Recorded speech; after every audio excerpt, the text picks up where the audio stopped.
নষ্ট করে এনেছো, তুমি কে এই টাকা চুরি করে এনেছো, তুমি কে এই কথা ডাকাতি করে এনেছো, এটা আপনার কর্তব্য।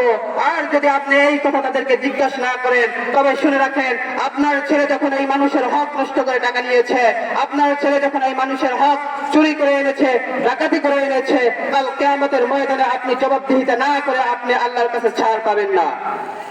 প্রিয় উপস্থিতি, তাই আমরা আমাদের সন্তানদেরকে আমরা শাসন করি, আমরা বারবার বুঝাই, শুধু সন্তানদেরকে না, আমরা মায়েরা যারা নামাজ পড়ি না, রোজা রাখি না, বিভিন্ন প্রকারের অজুহাত দেয়, আমরা এখন থেকে আমরা এই যে সামনে রমজান আসতেছে, এই রমজানের প্রস্তুতি নেই, বিগত দিনের গুনাহের থেকে আমরা আল্লাহ তাআলার কাছে আমাদের মাথাকে ঝুঁকিয়ে আমরা আল্লাহ তাআলার কাছে আমরা দোয়া করি, আল্লাহ তাআলা যেন আমাদের অতীতের সমস্ত গুনাহ মাফ করে দেয় এবং সামনের দিনগুলো আমাদেরকে সুন্দর করে দেয়।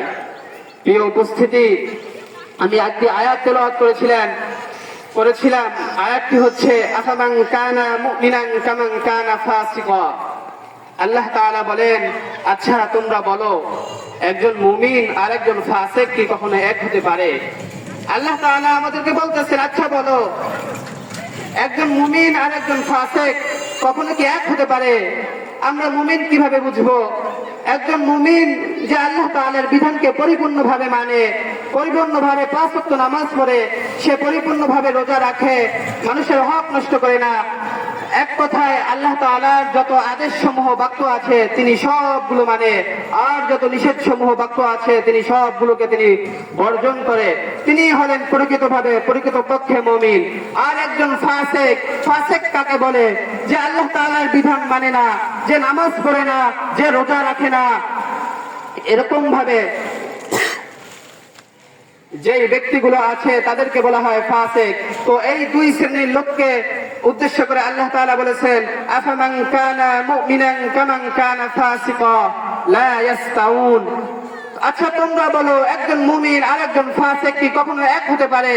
আল্লাহ তাআলা আবার বলে দিয়েছেন, লা ইয়াস্তাউন, না, তারা কখনোই এক হতে পারে না।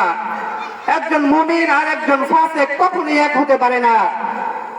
আল্লাহ তাআলা আবার কোরআন আয়াতে বলে দিয়েছেন, একজন মুমিনের জন্য আল্লাহ তাআলার কি ফয়সালা, আল্লাহ তাআলা তাদের জন্য কি রেখেছেন উত্তম বিনিময়। আল্লাহ তাআলা কোরআনের মধ্যে বলেন, ফাআম্মাল্লাযীনা আমানু ওয়া আমিলুস সালিহাত, যারা ঈমান এনেছে এবং সৎ কাজ করেছে, ফালাহুম জান্নাতুল মাওয়া, তাদের জন্য রয়েছে চিরস্থায়ী বসবাসের উদ্যান, অর্থাৎ তাদের জন্য রয়েছে জান্নাত, নুজুলাম বিমা কানু ইয়ামালুন, যেটা তাদেরকে প্রাথমিক পুরস্কার হিসেবে তাদেরকে দেওয়া হবে।